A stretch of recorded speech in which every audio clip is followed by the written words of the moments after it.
in the movie Spider-Man Into the Spider-Verse, towards the end of the movie, there is this scene where Spider-Man is having a conversation with Miles, and it's just before they go into the collider to have their last final big battle.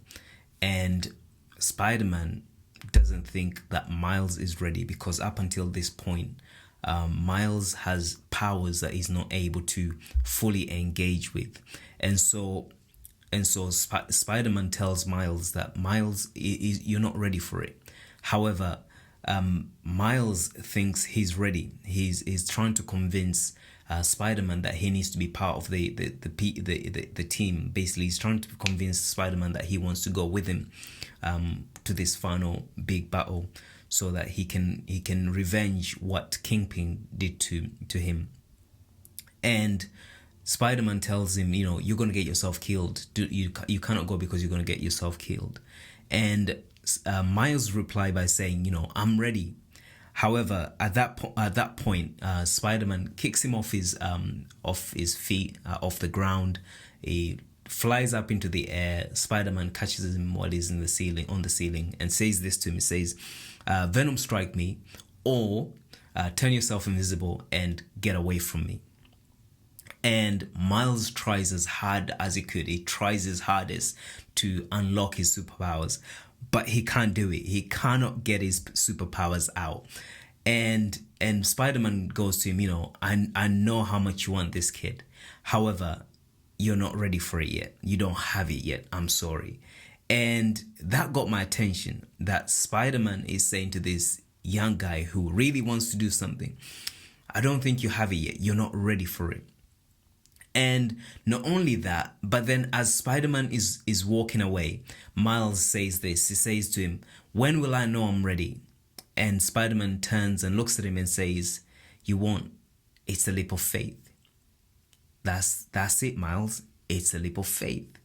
And that really stuck out to me, because as I was watching this movie, it had that little scene had so much implication to spiritual life that it really got me thinking about the idea of being ready. What does it mean to be ready, especially in ministry, especially in wanting to serve God, especially in wanting to be useful in the kingdom? What does it mean to be ready? And so I looked up the definition of being ready. And so I'm going to read the definition here. It says, the definition of being ready is being fully prepared, equipped, or in a suitable state to undertake a task, face a challenge, or seize an opportunity. When someone is ready, they have the necessary knowledge, skills, mindset to handle situation effectively. Readiness implies being mentally, emotionally, and physically prepared to take action or respond appropriately to a given circumstance. It involves a state of readiness that allows individuals to confidently and effectively address whatever comes their way. And that is a very good definition of ready. However, I think that there are two definitions for the word ready. There's two readies that we can talk about. This is the ready I'm going to talk about, but there's this other ready. So, for instance, if you were to prepare a meal, you wouldn't eat it while you were still cooking it. You'd eat it once you were done with it and it was ready. When it's sat on a table, on a plate, on a table, then it's ready. That's the ready that I think most people think when we talk about being ready.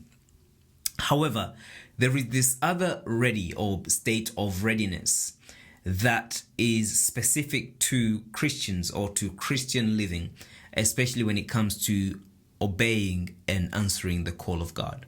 And this is the readiness or the ready that I want to explore today. And so when we look at biblical examples that remind us of being ready, and we can look at many examples, but in life we find ourselves that life gives us these opportunities. As we go through life, we go through different time aspects of life where we face different things that get us from one point to another. And so, for instance, as you're growing up, you'll go to school, primary school, then secondary school, then college, and then university.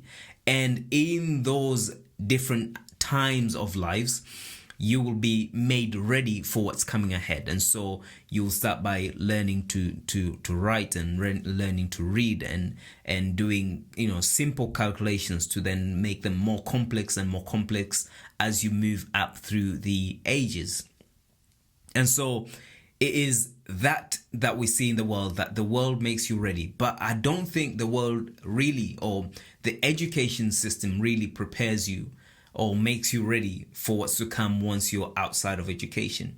Most of us that have been to uni, you will know that your university, in most university courses, that it doesn't really prepare you for what the world has in store for you. And so it's in a way, it makes you ready to kind of tackle the challenge, but it doesn't make you ready in the sense that now I have everything that I need to be able to handle what's coming my way. And it will make sense in shortly when I begin to explain some of the biblical aspects of being ready and why there is the two different types of readies that I am talking about. And so the same can be said for things like, for instance, driving. When you pass your tests, your driving tests, apparently then you're ready to handle the road. But for those of you that drive, you'll know that when it comes to driving, every day is a new challenge.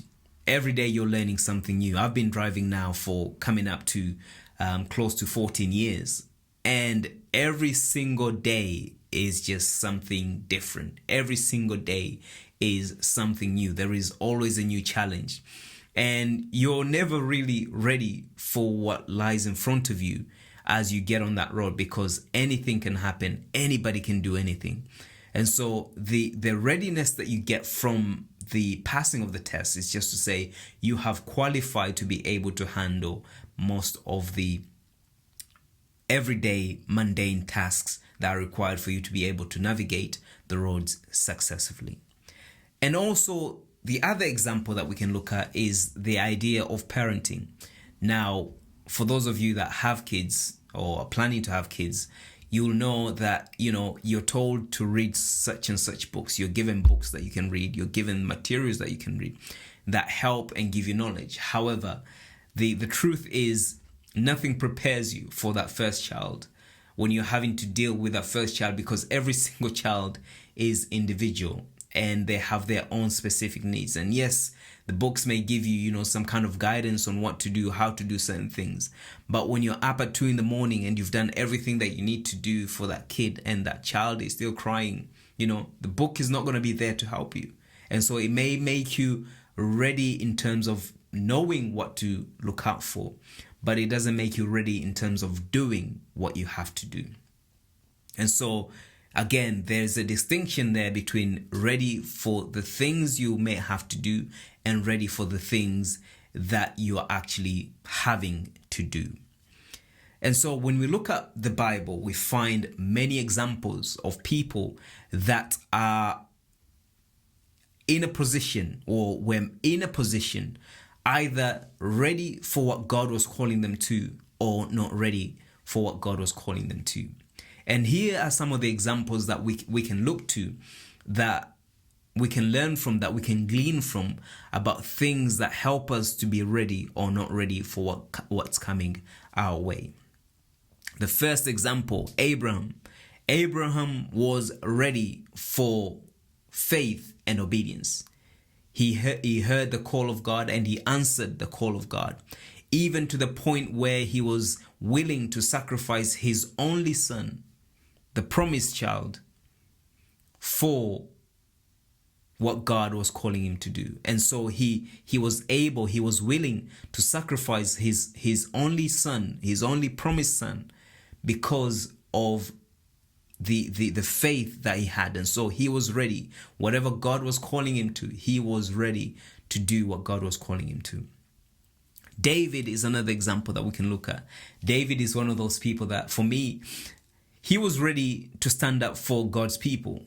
Now, when you look at what David was a shepherd. That's all he was, taking care of his father's sheep. And when you look at the contrast between David and what he was going to face, he was going to face Goliath, the giant, that the children of Israel were scared. The mighty men of valor in the land of Israel were all scared of this giant called Goliath. And here comes David, ready to face this giant, and all he has on him is a sling and 5 stones.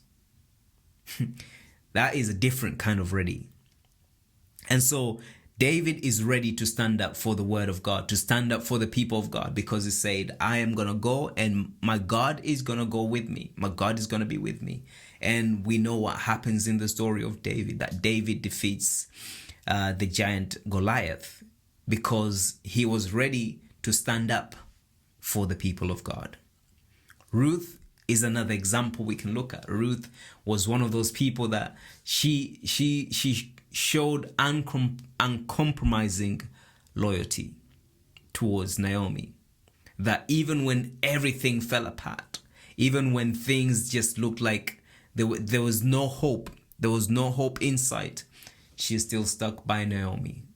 You know, the story is, you know, there's famine in the land in Bethlehem, and they escape out of, you know, that famine. They go somewhere else, and the husband, Naomi's husband, dies, and her 2 sons also dies, and she's left with these 2 daughters-in-law, Orpah and Ruth. And Naomi is stuck with these 2 ladies. And if you know the context of the time, the culture of the time, is that the widow, especially widow in her old age, left with 2 daughters-in-law, there is very little hope for her. But here is Ruth saying, I am with you. You know, it says, your people shall be my people, your God shall be my God. And she's stuck with Naomi. She was ready to show loyalty, whatever the case, whatever the situation. Stephen is another example that of somebody that was ready to show, or ready for a witness, no matter what came his way, even to the point of being stoned. He was willing to be a witness, that he was not going to compromise, and he was ready to die for the sake of being a witness for the gospel. Paul is my last example of the people that were ready. And Paul is fascinating because Paul can sit on both ready and not ready. He can be not ready because while he was Saul, he was the one that was overseeing the stoning of Stephen. He was the one that was there holding the coats of people that were stoning Stephen. Yet, when we look at him in the context of being ready, he was the one that was ready to go preach the gospel. He was ready to go wherever God was sending him. All the missionary journeys he went to, he was ready. Even after suffering all that he suffered, the beatings that he got, the shipwrecks, the stoning almost to the point of death, all that he was willing to suffer because he was ready to go for Christ. But then you flip it around and look at some of the people that were not ready. And this is always fascinating for me, because sometimes you can be not ready and maybe not ready just yet. And these are some of the examples of people that were not ready. At the time God called them, they were not ready. And so Moses is one of those people. Moses was not ready when God called him out of the burning bush. Moses was not ready. He gave as many excuses as he could as to why he couldn't be the person. He couldn't go. He couldn't speak. And then, what am I going to tell the people? And excuses were coming. But God had already made him ready. It's just that he wasn't aware that he was ready, because he could only see from his point of view and not from God's point of view. The same can be said for Jonah, in the sense that Jonah was one of those people that his mentality was that he was not ready to obey the call of God, because he saw and because he heard about what was going on in Nineveh. He knew what kind of people they were. And so he was not ready to obey the call of God to go and preach this message that says, repent or God is gonna come and God is gonna pour out his wrath upon you. He was not ready to do that, and he was not ready. And because he was not ready, he ran away, or he tried to run away to Tarshish. And again, the theme runs there that he was not ready because of how he saw. And it's all about perspective. And the same can be said for Gideon. It was all about perspective, that Gideon was not ready to lead. And even when God called him, the angel of the Lord called him, he was not ready because he felt that there's things that he needed to do, there's things that he needed to say, or the things that he needed to see from God before he could say, okay, now I'm ready to go lead the people that you want me to lead for the salvation of the children of Israel. These biblical examples remind us that even the most significant figures in the Bible experienced moments of doubts. Abraham experienced moments of doubts and hesitation. So did Sarah, his wife, and many others experienced these things where they were hesitant, or they were not ready, or they felt like something, they needed to do something more, something else needed to happen before they can get to themselves to that state of readiness where they're willing to take on what God has called them to do. And so we see that through God's transformative power, that oftentimes when God intervenes in situations, he can change and fulfill the calling and help to fulfill the calling of those people that he has called. The biggest difference between those that were ready and those that were not ready lies in their response to God's calling, their level of faith and obedience. And we're going to now look at some of these key factors, or I'm going to share with you now some of these key factors that I think are very, very important in being ready for the kingdom. And like I said at the beginning, we're looking at readiness as in the state of being where we are in a position where when situations come our way, we're able to effectively deal with the situation. Not the state where we are in so-called like meal ready, where everything is there, we're just there. So the first thing that is a requirement, or the first thing that is a key part of being ready, especially for the call of God, is response to God's call. It's our response to God's call. When you look at everybody that was ready, it's their response to God's call. It's how they responded to when God called them. That was one of the key factors at the beginning, is that when God calls, you have to respond. If you don't respond, then you're not ready. You're disqualifying yourself and you're making yourself not ready. And so the first thing was, we have to have a response to God's calling. How many times has God called you to something and you say to yourself, maybe not now, maybe I need to do this, maybe I need to do that? That goes hand in hand with the second point, which is having faith and trusting God. That we have to have faith and trust God. We have to believe that whatever God is calling us to, that God has a plan. Just like Abraham, he didn't know that, he didn't know what God was going to do. He didn't know that, all he had was God saying to him, take your son, your only son, and go and sacrifice, offer him up as a sacrifice unto me. And so the question becomes, or the topic becomes more interesting when they're up there heading towards the sacrifice, and Abraham is left with his son Isaac, and Isaac asks, we've got the wood, we've got the fire, but where is the sacrifice? And Abraham's response is a prophetic one that says God will provide himself a sacrifice. God will provide for himself a sacrifice. And so we have to have faith and trust in God, that when God calls, that he has a purpose, that he has a plan, and he's going to fulfill that plan in our lives. And all he wants from us is this next factor, which is a readiness to obey. It's obeying the call of God. Just like Abraham did, he obeyed the call of God.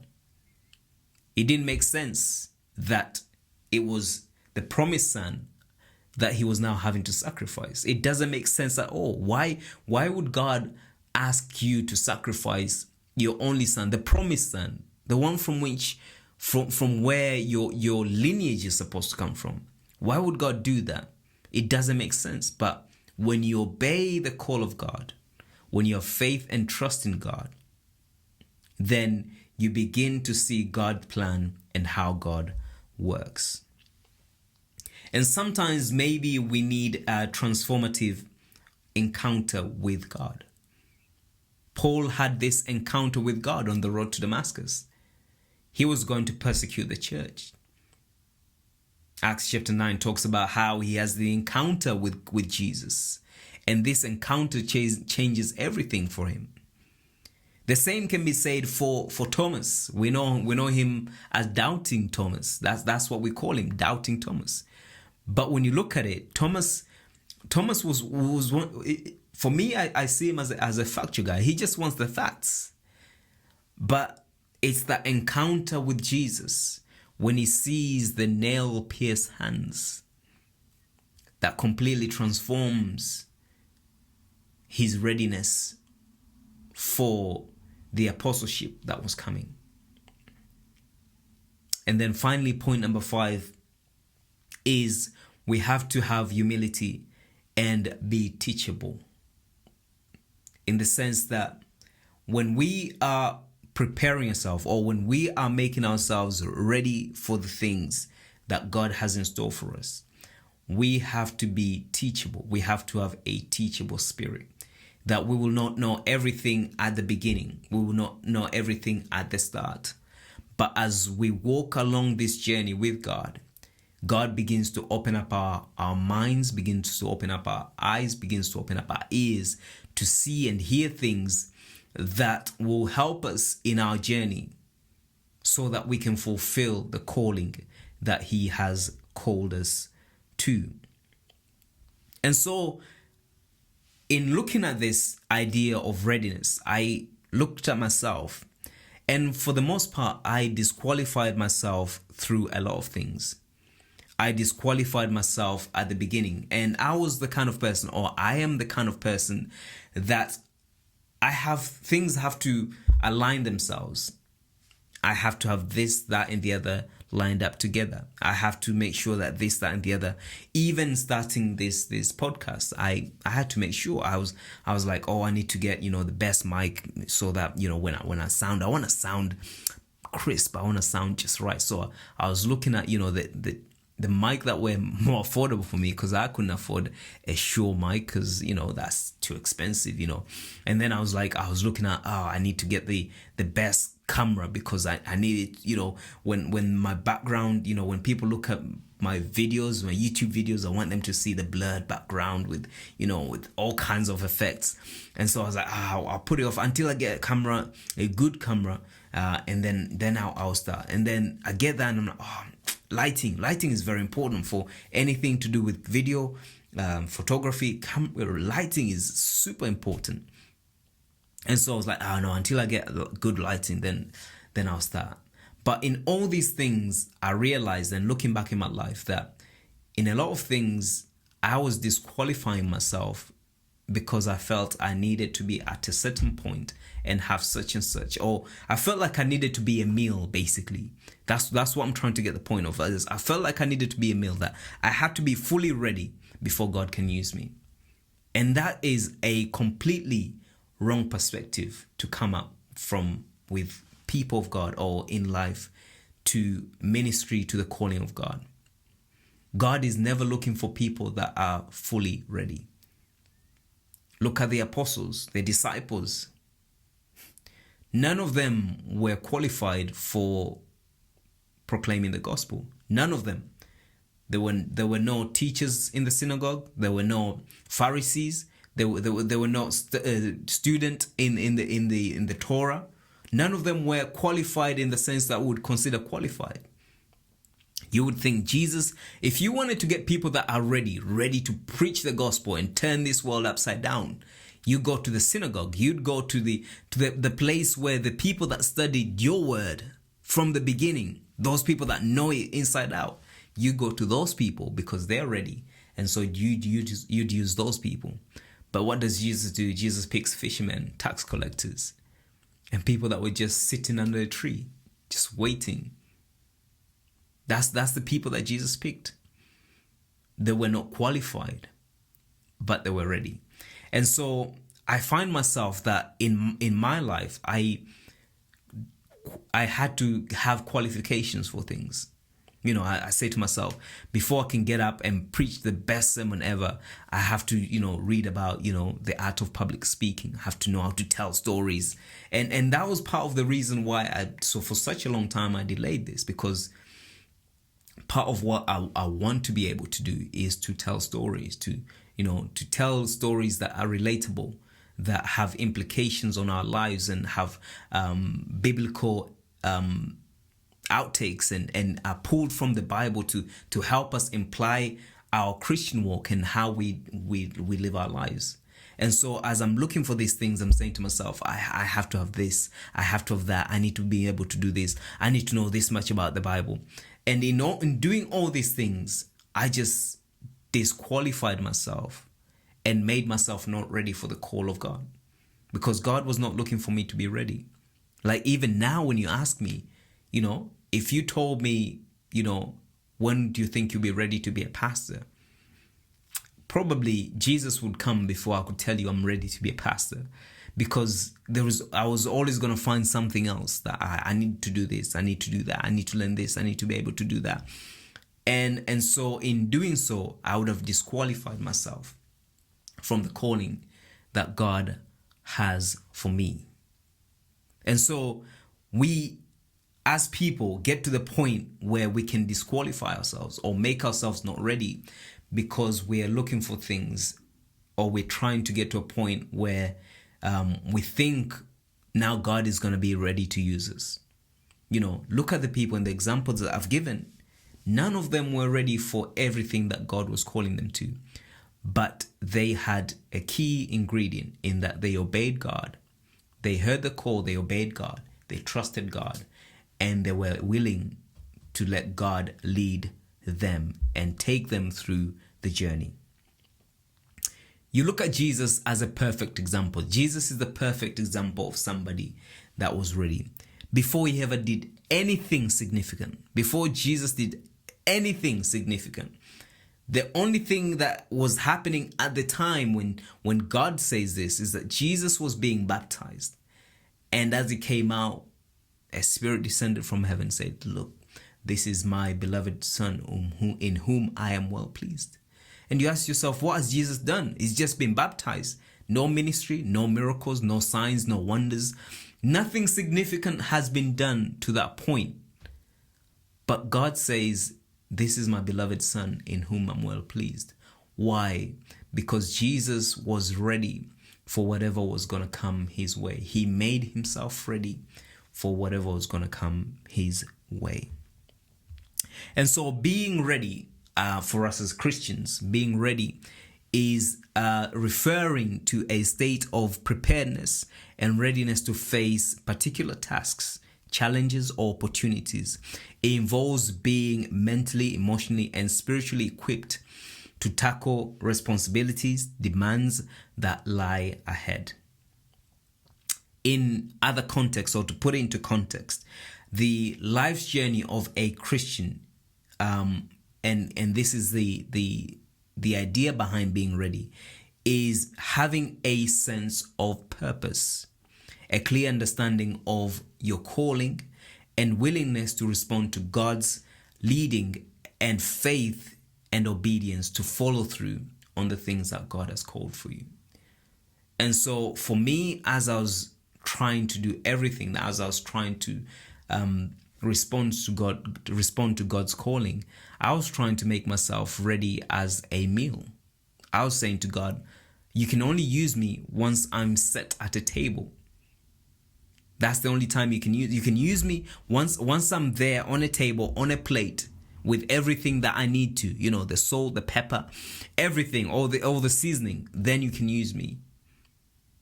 But God was not looking for that ready. He was looking for the ready that says, I am willing to go.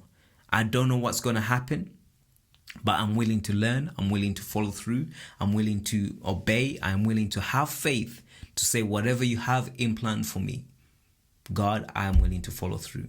And I think that's what makes the journey even more interesting and more enjoyable. When you're willing to say, God, I don't know what it is that I am walking into, but I believe that whatever you have in store for me, it is exactly what I need to hear. I hope this has been a blessing for you. I hope that you can learn that you don't have to have everything planned out. Just leave it on God, trust in God. And just like Spider-Man said in the movie, you don't know when you're ready. You never know. You're never gonna know when you're ready. It's just a leap of faith. So take that leap of faith, trust God, and see what God will do for you in your life. God bless you.